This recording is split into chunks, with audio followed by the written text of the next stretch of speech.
Ազգային ժողովի հարգելի փոխոսնակ, հարգելի գործընկերներ, սիրելի երեխաներ, լավ է, պարոն Խաչատրյան, որ եկաք, որովհետև ես ներողություն եմ խնդրում թեմայից շեղվելու համար, բայց ուզում եմ ձեր ելույթին հակադարձել, ըստ էության, տեսեք, դուք ասում եք, այ 8 միլիարդ, ասում եք, վերցրել ենք զենք ենք արել, բայց ասֆալտ եք արել, բայց գոնե փաստում եք, որ ասֆալտ ենք արել,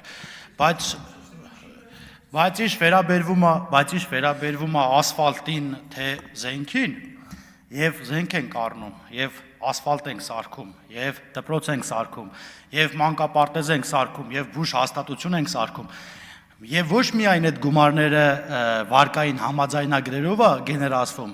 այլ Հայաստանի Հանրապետության պետական բյուջեն չթալանելով է գեներացվում այդ գումարները, չմխսելով է գեներացվում այդ գումարները որևիցե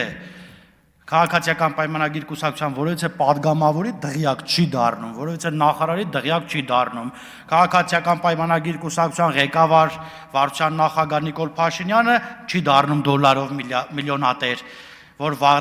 վախենա ապօրինի գույքի բռնագանձումից։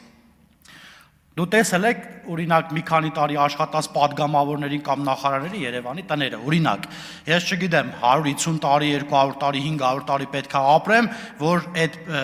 շենքերի գոնե հայաթի ծախսի գումար ես կարողանամ աշխատեմ։ Այստեղ ասում եք,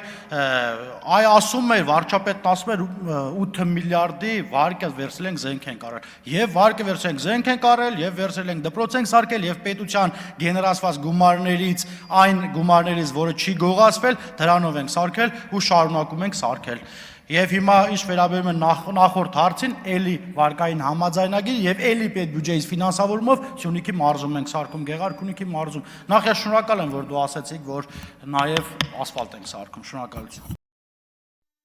Հավանիչ տեսանյութը եւ բաժանորդագրվիչ նորությունները բաց չթողնելու համար։